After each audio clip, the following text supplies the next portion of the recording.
abogado, ¿cómo estás? Bienvenido. Buenas tardes, muchísimas gracias. ¿Ya almorzaste? Ya almorcé. Ah, bueno, entonces Ya. sí, buenas tardes. Sí, ya almorcé. Siempre los martes como temprano para poder llegar a tiempo. Amo toda la organización y la preparación para venir a acompañarnos a nosotros. ¿Qué temazo elegimos para hablar hoy? La verdad que sí, es un tema muy controversial. Sí. Hace unos pocos años la Asociación de Empleadas Domésticas, o correctamente como se le tiene que decir, trabajadoras del hogar, Sí. lograron obtener un triunfo, entre comillas, con la mejora de las condiciones.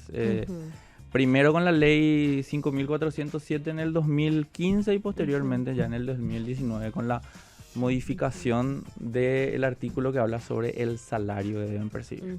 Lo que pasa es que se le dice controversial porque justamente en su momento causó todo un revuelo este tema, Sí. pero sí yo creo que también ayudó muchísimo a que la cosa se formalice de Exactamente. alguna u otra manera y que también se crea así como que un estado de conciencia con respecto a lo que es el laburo doméstico, porque no es pues macanada. No, la verdad que no. Es importante, o sea, decir que normalmente nosotros hablamos de trabajo doméstico y pensamos en una mujer que realiza labores en un hogar. Ajá. En realidad el código establece diferentes labores que se pueden encuadrar dentro de lo que es el trabajo doméstico. Por ejemplo, el chofer de un servicio familiar, ama de llaves, mucama, lavandera, planchadora, niñera, jardinero, cuidadora, mandadero y trabajadores para actividades diversas. Ahora, acá es importante también resaltar una cosa. Si viene un jardinero a mi casa, ¿es un trabajador del hogar? Depende. Si el jardinero trae todos sus elementos de trabajo, todos sus elementos profesionales y hace un servicio por única vez, no se le considera un trabajo doméstico. Ahí puede ser a destajo. ¿O qué era? A No, destajo. a destajo no puede ser el trabajo doméstico. En este caso sería... Jornalero. No. Es un trabajador profesional independiente. Ah. Porque como te dije, él trae sus propios elementos, su propia herramienta y no tiene que cumplir un horario, por ejemplo. Pero si yo tengo una persona que constantemente realiza la actividad de jardinería en mi casa, ya sea con retiro o sin retiro, sí se le considera. Ahora, yo te pregunto, Cassandra, una cosa. Si yo en tu casa me dedico a lavar y planchar y cocinar, ¿soy un empleado Un trabajador doméstico. A mí no me gusta la palabra empleado, me hace daño. Trabajador doméstico, trabajador colaborador doméstico. de la Ok. casa. Ahora, si yo plancho, cocino y lavo, pero por ejemplo en tu restaurante o en tu sanatorio privado, son las mismas actividades. ¿Se me considera también un empleado doméstico o un trabajador doméstico? Para mí que no. No. En un restaurante, en un Cuando hospital, esas no. mismas actividades que yo acabo de mencionar, chofer, lavandero, mucama, niñera, cocinero, son realizados en algún ente, como un ente, digamos, de un negocio, que no sean en el hogar, no son considerados trabajos domésticos. Okay. Eso también es importante resaltar. Okay. Ahora, lo que muchos quieren saber, ¿cómo yo tengo que pagarle o cuánto tengo que pagarle a mi trabajador? La ley, la que fue en el 2019, la que salió en el 2019, que es la 6338, modifica el artículo 10 de la ley 5.407.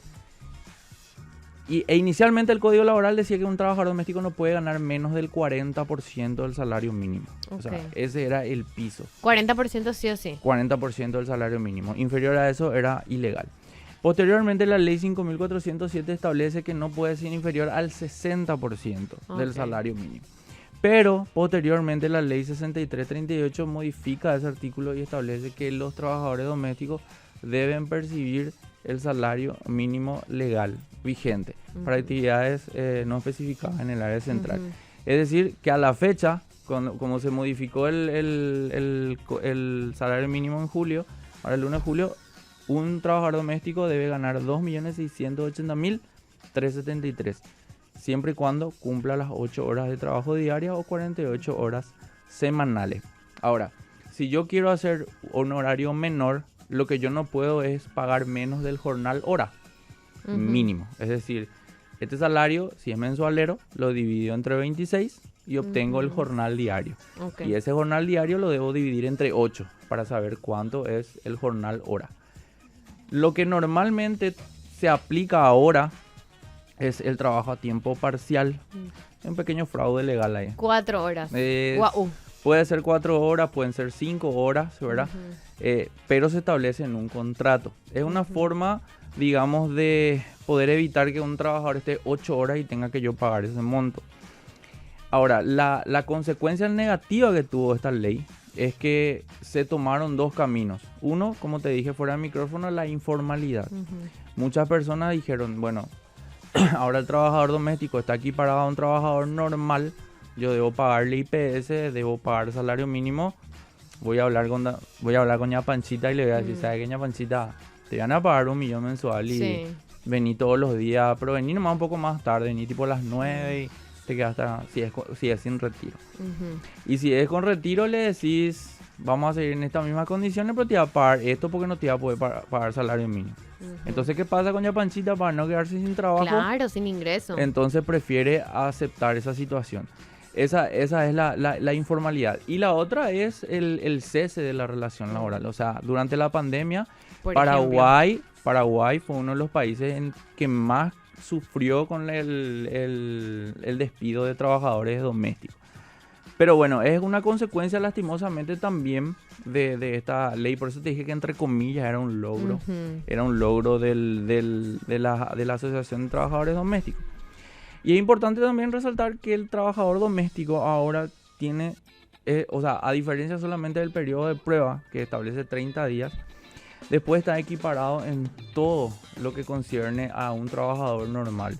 Los permisos, los aguinaldos, lo que son las vacaciones, los horarios de descanso, no importa que sea con retiro o sin retiro.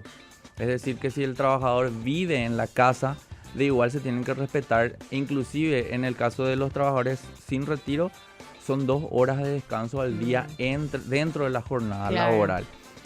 También está el tema de los días feriados y los días domingos. O sea, es optativo para el trabajador que quiera realizar algún tipo de labor, pero es obligación de la patronal pagarle al trabajador ese día con los recargos correspondientes. Es decir, si es un feriado, si es un domingo, se tienen que aplicar las recargas correspondientes al jornal diario.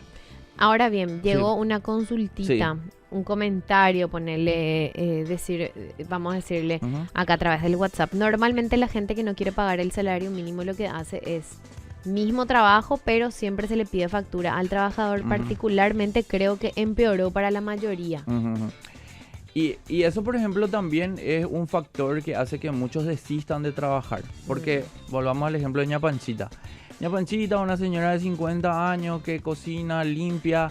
Imagínate que a partir de ahora tenga que llevar todo lo que es su contabilidad. O sea, tenga que hacer factura, tenga que pagarle a un contador. Es un fraude laboral. Evidentemente es un fraude laboral porque se disfraza una relación laboral haciéndola pasar como una prestación de servicio. Pero realmente, como te digo, la informalidad y más aprovechándose de la necesidad de la gente hace que se llegue a ese punto. Cuando vos tenés una persona, sé que va a sonar Argel, pero cuando vos tenés una persona bajo tu dependencia, automáticamente se activan todos los mecanismos que están en el Código Laboral. Vos tenés que estar registrado en IPS, vos tenés que estar registrado en el Ministerio del Trabajo como patronal. Y eso vos decís, que digamos burocrático, esto es un tema, pero también es tu seguridad. ¿Por qué? Y ahora vamos al otro extremo. Si ña Panchita tiene mala fe y trabajó hace 3 años contigo y vos no le querés pagar esos 3 años o no está de acuerdo contigo, se va y te denuncia y te demanda y dice que trabajó hace 20 años contigo. Y vos no tenés ni siquiera un papel higiénico firmado por ella, ¿verdad? Entonces, esa informalidad también te puede salpicar a vos como patronal si no estás en regla, ¿verdad? Eso es lo importante.